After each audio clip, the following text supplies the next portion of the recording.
Hello, dear listeners, and welcome to the first episode of A Pixel at a Time, a podcast that we will talk about the anxieties of your day to day life as a game developer or as someone working in the creative area. Don't worry, if that's not you, I think you might still find like some valuable advice over here, especially because at the end of the day, we're all human beings and I think you'll be able to relate to a lot of the stuff I'm going to be talking about here, and maybe even with the guests I'm gonna have around. So yeah, I think this is going to be a great venue for talking about how is it like growing up, becoming an adult, and then having to deal with all the bullshit that comes with it. And discovering that you are like neurodivergent or, whatever it is that happens in your adult life. Because all of us have a very weird path, or like not the path we thought we would have initially, or the path we thought we were gonna have for ourselves. And that's fine. I think that's life. And at the end of the day, I wish I had someone telling me, you know what? It's okay. You're going to be okay. And that's why I wanted to create this podcast. And that's exactly why I called it A Pixel at a Time. To remind myself sometimes that, sometimes things will take longer than what I thought. And sometimes life will not go the way I would like it to go. And I need to accept that. I think all of us need to accept that. And there's no problem in that. But yeah, so my name is Inês. I'm Portuguese. I'm currently living in the UK. I moved here to do a master's degree back in 2018. And I ended up staying here. I did a master's in video games enterprise production and design at BCU, Birmingham City University. And I ended up finding a job in the video games industry, which was like my dream since I was a child. I think that's actually an interesting topic, because I don't think it was actually a dream since I was a child, but I always loved video games. Let's put it that way, and that's how I ended up here. I think we should do an episode on like growing up and finding like, oh shit, this is actually a career, or I can do this for my career. That's definitely something I think I need to talk about with someone. But yeah, so I moved here. I found a job in the video games industry. I always considered myself a very creative person, but I ended up working in production, really. I don't know how many of you on that side know video games and how video games are made, but producers are usually the people that are closest to project managers in a way.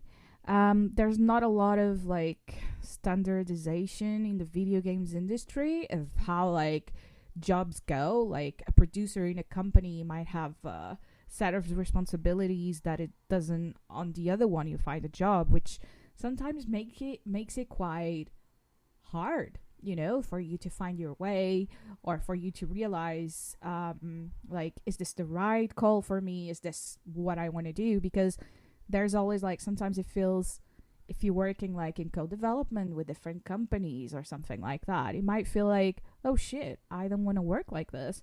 But then like you find an indie company that is making a game, and you work with them and you realize, oh shit, I actually like this. So it's literally about making all of these little experiments in your life and finding out a place that suits you, right? And I think that's the ultimate thing. And I want you to know, you that are on that side, that that's fine.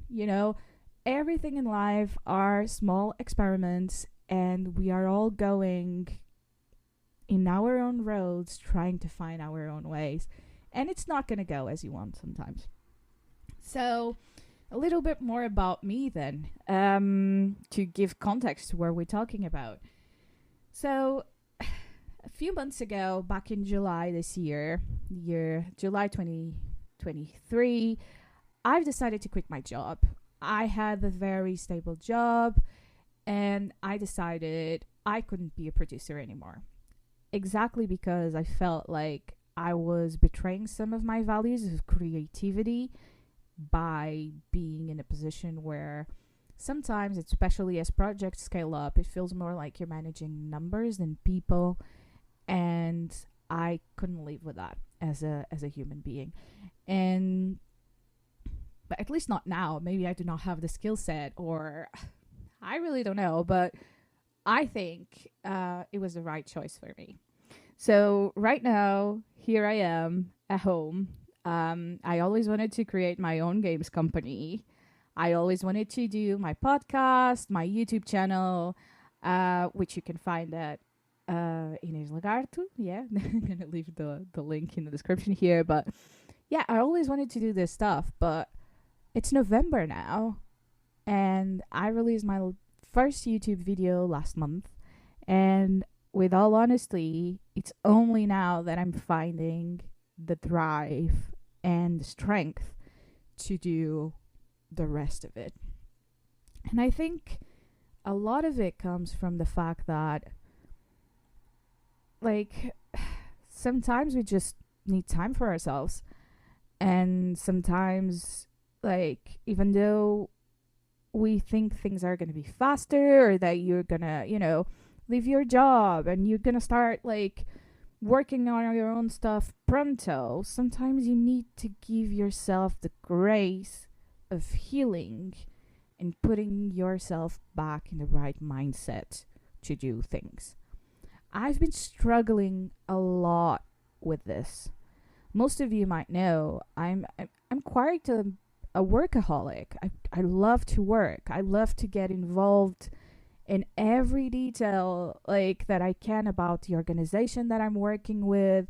Or I really like to live the moment and live, in a very, like, holistic way of, like, this thing makes sense to me, therefore I'm gonna give my maximum to it. I'm gonna help with a social event, even though, like, your job role might be something very specific. I always think about that company, that place. How can we grow together? How can we make more stuff? Or how can we improve and make sure our values are expanding correctly as, like, the company changes and have ebbs and flows of, corporate life. And same with my life, right? And I really think we need to work on those values and make sure we are doing things aligned with ourselves at the end of the day. So yeah, have you taken the time today to think about that?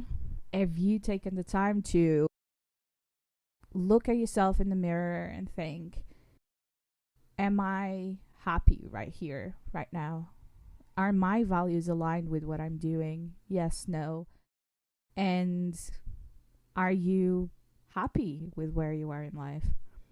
Don't worry, like, the answers don't need to be all good and positive here. I think the most important thing is that we do stay curious and we keep asking ourselves, like, is this the right path for me? What I don't want for myself or for my friends, or, is to, for anyone really out there that is listening to this, for you to wake up one day and figure out, like, oh shit, I've actually not been living according to what I wanted to, or I've not been showing myself up to my full potential every day. And that's the last thing I want to hear. Like, well, I just don't want anyone out there to waste their lives somehow, I think. And hopefully this podcast will, like, bring some joy to your life, will bring some relatability, like, in the conversations I'm going to be having with people that I know and people that I possibly don't know. But yeah, I think you find some, I hope you find some comfort in this, and I hope you enjoy this ride with me. I think it's going to be a blast. I think we're going to have a good time together, and I'm looking forward to learn as much as I can.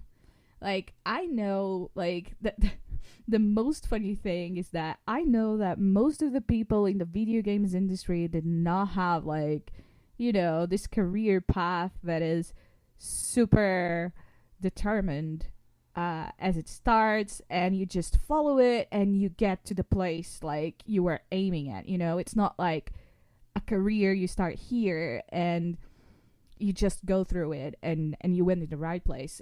I think like no one in the video games development world will tell you that, unless you're talking more about like, I don't know, other admin parts of game development, like HR or the marketing teams. I can see those being quite standardized, but I think everyone else, like, even though corporations have like the structure for career growth, like, I don't know, like, I feel one of my previous bosses, like, he was a QA when he started, and he went to be a producer, and then he did a lot of different things. I think he was manager of acquisitions for a while.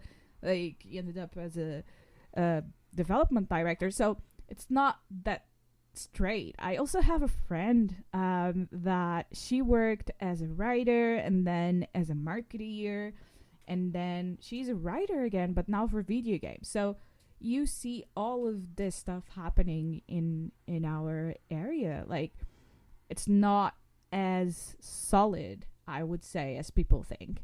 And I think it's because people in the video games industry are more open to figuring out when something does not work, and also get more like frustrated about things when they don't work, and they end up like eventually making a change in their lives, and that's okay. Like, other times it might be the other way around, and it might just be like that, you really want this job, and you want the stability of this income, and you're happy in this corporation, and you're doing your 9 to 5 to go back to your family. That is also fine. Like, I think the most important thing, as I said before, is really that we accept ourselves, and we find that acceptance within ourselves, and find a way to give back to the world, like, with our own skills, with our own ability. I think that's the ultimate goal. And if you're doing that in whatever way you are doing it, you're already a star. I want you to know this. And don't quit from what you believe, right? Stand for yourself, or even if you are in a moment where you're more down and you can do so, like, grab some strength in your peers, take the time for yourself, put your energy back in place, and then stand up for yourself when you can. Don't let yourself get into that, wave of bad thoughts and the circle of depression and spiraling down. Just don't. You got this. I'm here to tell you today that you got this. So, yeah, okay. So I think that was quite a nice introduction to very briefly, like, who I am, what I believe, why are we here. So I think I'm gonna be talking about some stuff that I want to be talking about here, more than like, telling you that you're amazing, or if you feel that you aren't right now, like, you're on the path to be so embrace yourself. Things that I want to be talking about, different ways of getting into the video games industry, is a big one for me, because I've realized over the last few years that everyone that I've met, like, had a very, very different path. And sometimes it's not as linear as you think. And sometimes it's not just by sending CVs that you will find your best opportunity. So I want to bring some people on board here to the podcast to talk a bit about that, and talk about their experiences and how they got into the video games industry, and maybe give you a little bit of, like, that support that you're needing, or that belief that you are needing to get in the video games industry, or change your job within the games industry. Because, again, path is not a linear thing. Like, there's more than one way to climb up the mountain, And yeah, I think those will be quite interesting conversations to have. I also want to be talking about video games and how video games are making a difference, positively or negatively, and bring some examples to the sessions. I think this is going to be very interesting because this is one of the topics that I nerd more about. Like, anyone that knows me knows this. Like, I nerd a hell of a lot about video games and how video games are positive for us or negative for us. Like, the social impact of it and how it can bring good benefits through a play session. No, I'm not talking about edutainment. Like, edutainment is a term that describes video games made for you to learn content or a material. Usually is more like a quiz, or something very simple where you match stuff to learn. That's not what I'm talking about at all. Like, what I really, really like is to understand how entertainment games, so big AAA blockbuster games, are doing it through their characters, through their narratives, and incorporating that game's design to bring you that experience that you play and you think, freaking hell, this is like the best game ever. You know, that is the kind of stuff that I really, really like to nerd and talk about, and I'm so excited to do so. So yeah, you'll be seeing a lot of that. We can talk a bit about management, because that was my area of expertise, even though, not gonna lie, right now I'm a bit triggered with it, and it's hard for me to actually talk about this. But I'm gonna be doing my best to answer your questions and to support you when you send me like some emails asking like questions and all that kind of stuff. So yeah, that's something we can do. Another thing is, like, between big and small episodes, I want to do, like, you know, big episodes more like free format, me talking or having a conversation with someone, and smaller episodes should be just like me reading emails from you and trying to answer as best as I can, or you can send me a voice message as well. I'll do my freaking best to answer all of them, but, you know, we never know how these things go. In the beginning, probably it will be easier than as time goes by with the podcast, but that's fine. I can promise you that I'm always going to give my best to try to answer you and be as candid as I can. Sometimes I also might just pick, you know, something from the games industry, from the news that are happening right now, and talk about it and how it's impacting the video games industry, how it's impacting the people and the people's lives. Right now, there's a big thing going on, and this is not video games industry exclusive, which is we're living a worldwide economical crisis, right? And there's a lot of people, unfortunately, that are losing their jobs right now and that have been laid off from big companies, small companies, like with investors pulling out from projects that were like in development. I don't know, some of them for like 5 years, 7 years, who knows? And it's insane to see the amount of people that got laid off, the amount of people that have been, you know, just, I don't know, without nothing right now. Projects cancelled, dreams cancelled. Like, it's always like very scary and tragic. I don't know how many of you have gone through this out there, but it's always pretty hard, like, when a project gets cancelled. Sorry, my cat just completely threw like most of my papers to the ground. But moving on. Yeah. So it's very hard when a project gets cancelled and you worked and put your soul in it, like, for, I don't know, a year, half a year even, sometimes 4 years. Like, it's like, can you imagine going in every day to a job that, like, you're working and putting your creative soul into it, and it never sees the light of day because it just gets canned? It's terrifying, you know? And yeah, I assume this happens in a lot of creative industries, and it's very soul crushing. And it is important to have like a nice network around you so that you can, rebuild yourself and find strength in those hard times. It's very, very tough. Like, so yeah, if you are in this situation, yeah, just know there are a lot of people out there going through the same, like, and use the hashtag open to work on LinkedIn. I'm pretty sure there's a few more. Yeah, let's all try to help each other finding those jobs and then support that they need, right? Like, this is very, very bad. There's probably people that, are just stressing over like bills at the end of the month right now and all of that. So let's make sure we are, calm and supportive in these times of need for everyone.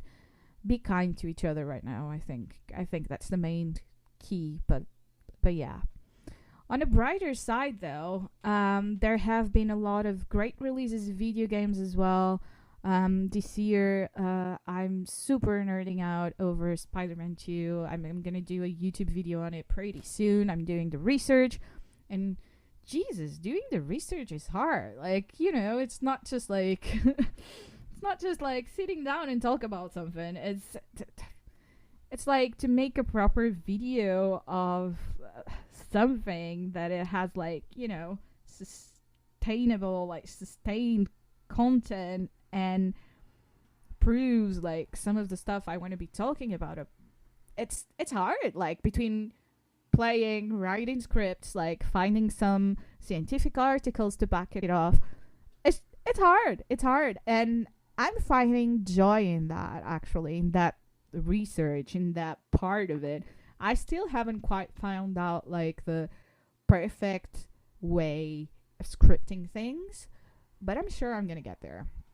So if you have any tips, just do let me know, because right now everything is freaking appreciated, because your bae over here, it's on this journey, and just like a baby, starting to learn how to crawl so that one day I can climb the mountain as well. So yeah, do give me your tips. I'll be open to them. And yeah, let's do it together. I hope I can climb this mountain. So besides Spider-Man 2, there's a lot of like, rumors about the release of a possible DLC or a new game for God of War. And I'm like over the freaking moon with it, Like, I wasn't a big God of War fan at all. Like, I played it back in the day in PlayStation 2. I think I played God of War 1 and 2, but that was about it. And I know like the new remake got out, not remake really, but it's a reboot of the saga.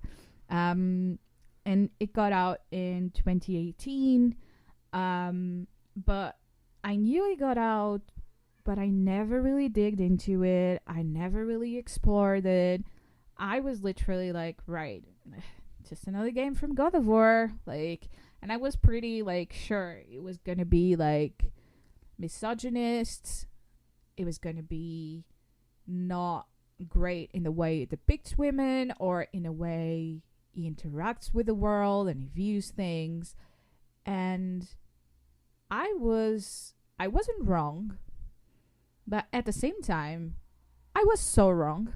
Like, I only played God of War 2018 last year, and I think I was quite lucky for that. I think it came at the right time, really. But I played it last year, and the sequel to it, Ragnarok, God of War Ragnarok, came out the month after I played it.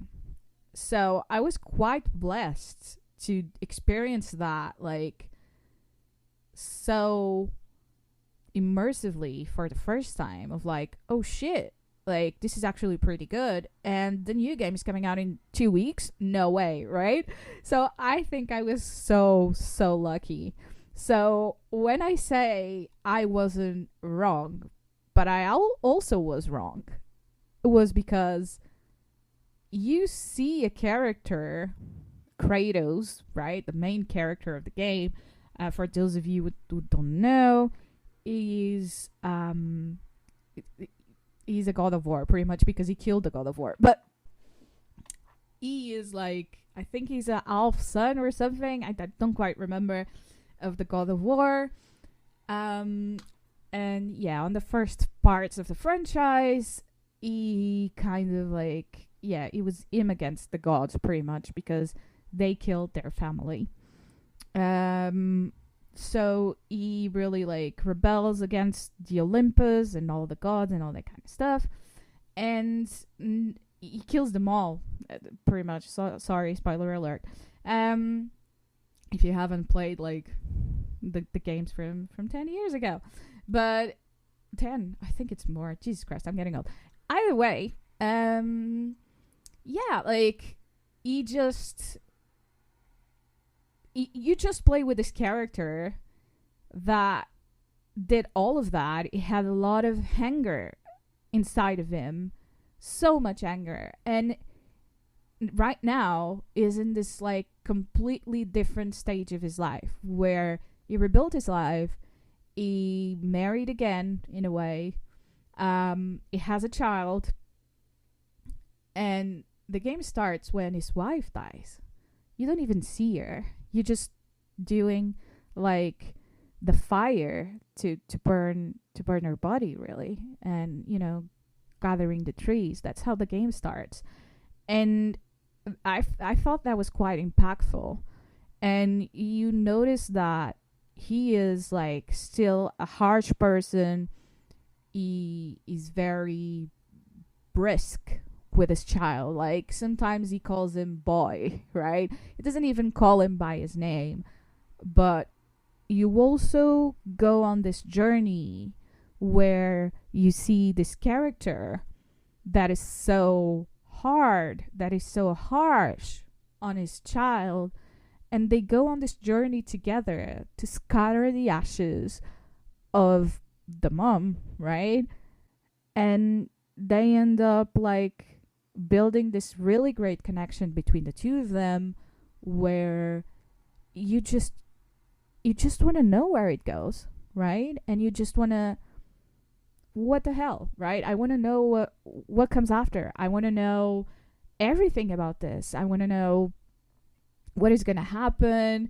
And like they end up like finding new friends, new foes, like all of it. And they end up like fighting with some of the North mythology gods and meeting some of them, which is quite interesting from my perspective. So if you haven't played it yet, I strongly recommend it, because it's a game, again, that really reflects this thing of like, simple plot, complex characters, and how they interact with each other. And also like it really breaks the boundaries of like what games can do and how you can project on video game characters to learn and to feel emotions beyond the play session, because you get so you can project so much onto it, and at the same time like maybe you will still talk about it afterwards with your partner or with your friends, or hey, what you thought of this scene, or hey, oh my god, did you see that thing, like what you thought about it. And that's for me where the curiosity comes from, and that's where like you find the really cool interesting facts about this game. It's shocking, but it's the way we connect beyond the game session with it, and how we bring those aspects to our life that really matter. So I think this game is a good example of it. I can give you like a full list of other games like that can do that, like Life is Strange, The Last of Us Part 2. Like I can go on and on and on. But like even Kenna is a brilliant game as well. And it's just, yeah, it's good to see games doing that kind of stuff on a AAA level. When I say AAA, I'm talking about the big blockbuster games, because it kind of shares the awareness that video games are not just like this kids standing on a couch playing Call of Duty, and I think that a lot of people in this industry do not fall under that. And if you're a game developer, there's a high chance you're going to be a gamer as well. And I'm pretty sure you're not that kid on the couch, right? On your dad's garage. So we need to get over that. And we need to make sure we're making games for the people that were children back in the 80s and now are adults working in this industry, or in the 90s. Or even if you're younger, like, all of us, in a way, like, loved this industry at a certain point in our lives, or had a connection with video games in our lives. And it is important to make sure we're making games that reflect and create more markets and more experiences, so that the video games industry continues to expand, and not just making the same kind of games over and over again, right? I think a nice, really, really nice question, like, you can ask yourself is, like, how is my game different from the rest, right? Or what is the what is the thing that I'm trying to accomplish with it, And sometimes it's more than sales. Sometimes it's more than that, and you really need to put a soul into it and think about how this character think. How would, like, a player think? How can we make what can we make? Which design strategies can we apply here to make sure the person is completely, like, projecting onto that character? What are the steps I need to make to make sure the player connects on a deeper level with this narrative, right? Because when you start a game, most of the times you know nothing about what's going on. And like me on God of War, you come with some, preconceived ideas. So as developers, we need to think more about, like, how are we breaking those standards, and how are we making sure we're building better narratives, better mechanics to support those narratives, all of it, really. But yeah, like, that's the way I think about it, at least. And I know games are not just narrative. I know that. Like, I think games are, like, the most complex medium out there, because, like, it's the whole thing of, like, it's the only medium where you're actually interacting as you're receiving the information, and your brain has more capabilities than, like, or at least your brain thinks you're actioning on a thing, right? So that's super interesting. So exactly because of that, it's also more powerful. And because it's more powerful, we also need to think more about the mechanics we're designing. And when I'm talking about mechanics in video games, I'm talking about the actions you do as a player. Is it jump? Is it run? What does interact mean, right? And how does the character interact with, I don't know, loot box? Or how does it interact with, I don't know, when you want to trigger a conversation, for instance? Like, all of those things are very, very important, because they are going to set up your game either for success or failure. And there's no magic formula out there that creates a game that's going to be a banger. There's strategies, there's design strategies that we can apply. There's, of course, like, video games that have came out that worked, so you can learn from them. But it's also hard to create that separation between, like, this is, this video game and this is my video game. How do I make my soul as a developer, as a company, go into this game, right? And that's why I always go back to, what are your values? Do you know your company's values? Do you know your values as an indie developer or as a person that is working on this piece of art?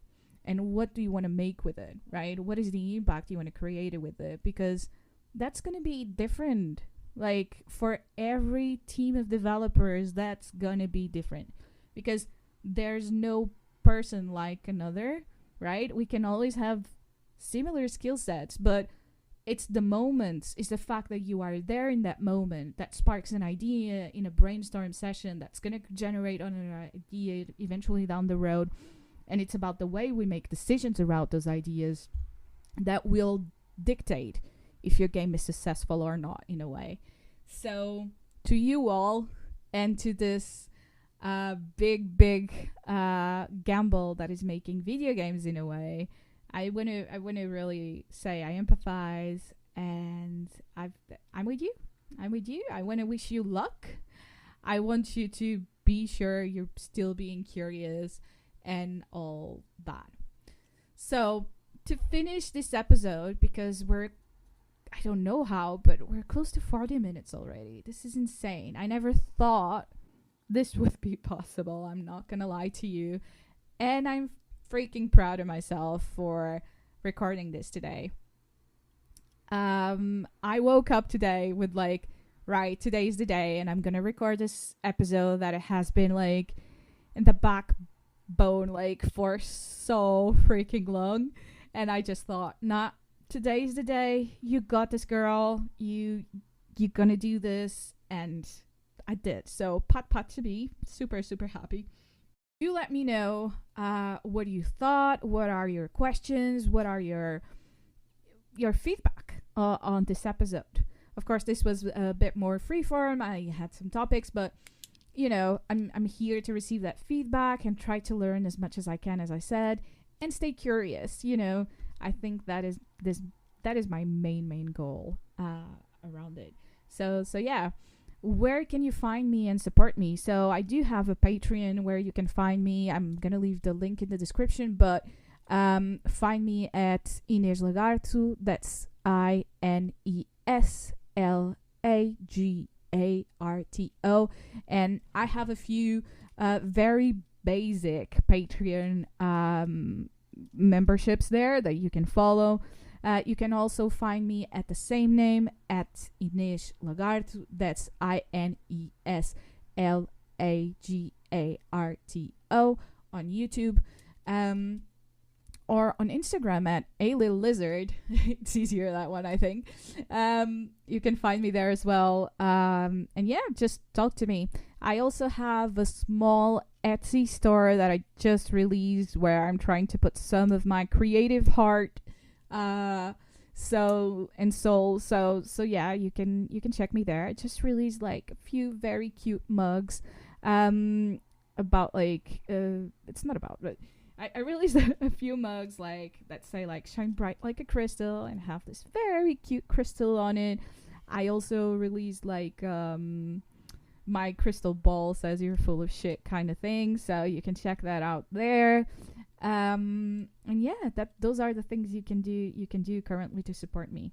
Or you can also buy me a coffee. I always forget about that one, but yeah, it is a reality. You can buy me a coffee, so go to coffee, so ko